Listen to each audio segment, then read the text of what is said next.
In a College Board stimulus article regarding the direction of climate change, a prominent ecologist concluded, "We're in the Anthropocene, and we don't understand how we're changing the environment on every level." Just as nature is forced to adapt to the rapidly changing conditions of a stressful environment, college students too must also adapt to the increasingly competitive college admissions process. This graph created by CNN depicts the decline in acceptance rate at Ivy League schools, which are some of the world's most prestigious universities.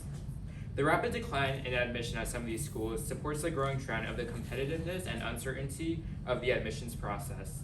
The importance of college cannot be overstated, as many aspiring applicants depend on college pathways to secure their professional careers.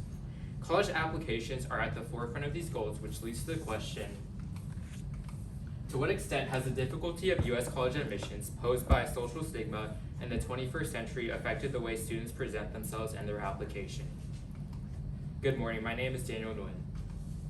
After extensive research, it can be concluded that the increasing competitiveness of college admissions has forced applicants to reconsider the types of activities and demographics listed on their applications.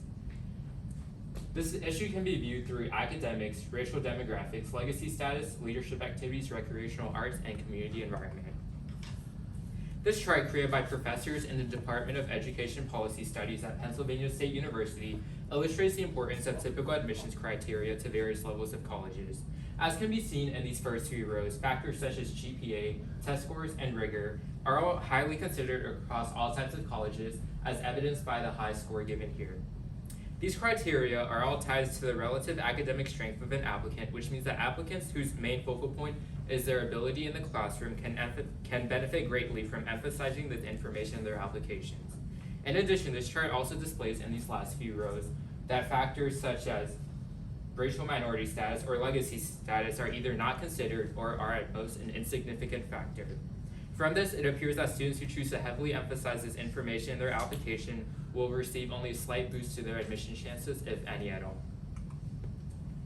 This bar chart likewise supports the trends from the previous slide on the way certain criteria are perceived in the college admissions process. Created from survey data collected in March 2022 by the Pew Research Center, the chart demonstrates that the majority of U.S. adults surveyed believe that academic criteria should again be heavily considered over other criteria such as legacy, race, or other similar hooks. This agreement between U.S. adults and college admissions officers further solidifies the fact that scholarly activities still weigh heavily in college applications and can therefore contribute to the chances that an applicant is accepted. The previous notions about the relative unimportance of racial status and similar demographics are also still upheld in the opinions of U.S. adults.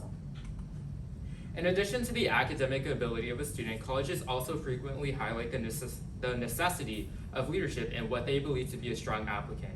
An analysis by The Atlantic on the weighing of student leadership features examples of how colleges choose to present their desire for leadership-capable students, including Princeton's admissions website, which lists leadership prominently in its section on extracurriculars.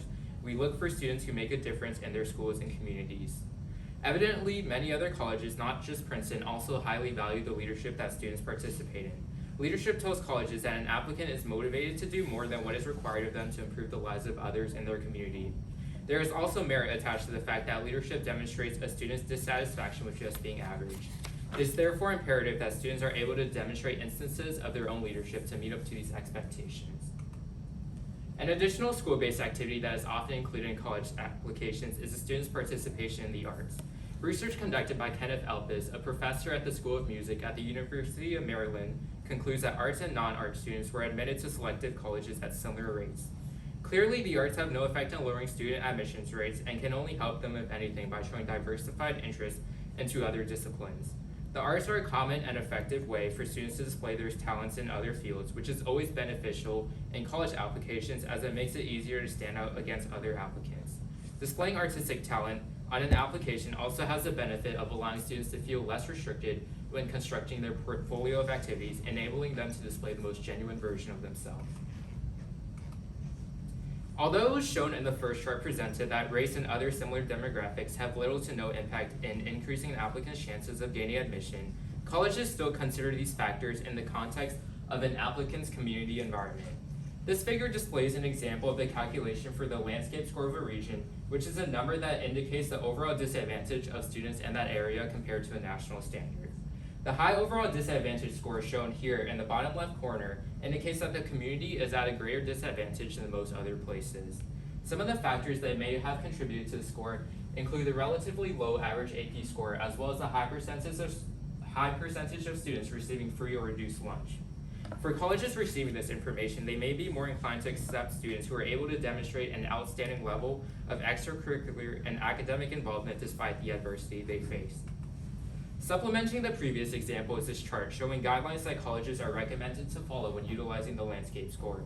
As can be seen here in the left column, it is heavily encouraged that colleges only use the score as a supplement to the decision and not as the only deciding factor in a student's acceptance. However, colleges may not necessarily adhere to these recommendations and choose to instead weigh the score heavily among other traditional criteria to improve the diversity of a school. As a result, race and income unintentionally end up becoming major criteria in a student's application. Landscape is shown to have major positive implications for students that grow up in disadvantaged communities, meaning that it can be beneficial for these students to emphasize the adversity that they face growing up in their applications. Going back to the College Board stimuli, Marcus Aurelius once noted in his book of Meditations, "Keep this thought ever with you, that nature loves nothing more than changing what things now are." This can be applied to the current state of college admissions, as colleges are always guided towards changing the criteria they seek in an applicant in order to obtain highly motivated and diverse students. It is in the nature of admissions officers to continuously raise the standards of prospective students in order to keep up with the ever-increasing number of applicants who are able to meet such stringent expectations. As has been presented, the ever-increasing competitive nature of college admissions has forced many students to reconsider how they present themselves in their applications. It is apparent that traditional academic metrics such as test scores and a diverse extracurricular participation are extremely beneficial, as are student leadership and artistic activities. The growing consideration of landscape also assists marginalized students who had less than opportunities growing up. The consideration of these factors can enable aspiring college students to gain the advantage in the admissions process by tailoring their application to fit the mold of an ideal applicant without compromising their overall identity. This is my works cited page. Thank you. Do you have any questions? All right, 2 questions. First up, what information did you need before you began your research, and then how could that information have shaped the research that you did? I needed information regarding the general state of college admissions as it is now, so I looked at various hot-button issues surrounding the topic, such as affirmative action, and then that helped guide my research because it helped me narrow down specific topics that I wanted to focus on and stuff that I could find a lot of research around. So I ended up learning more about affirmative action in my research, and I used that in my presentation as one of my perspectives. Okay, and how did you use your conclusions on the questions of others to advance your own research? So looking at what other people came up with, how did that help your research? I used the conclusions of others, such as Kenneth Elpis, as I mentioned in my presentation, and he said that in his conclusion that artistic students have no disadvantage compared to STEM students when applying to selective schools. I used his conclusions to advance my own research to further investigate the relationship between the artistic students that a student participates in and their chances of getting admitted into a selective college. And then I used that to draw my own conclusions and arguments surrounding the effects of artistic students and how they are accepted into colleges. And I concluded that there might even be an advantage to students listing those activities on their applications.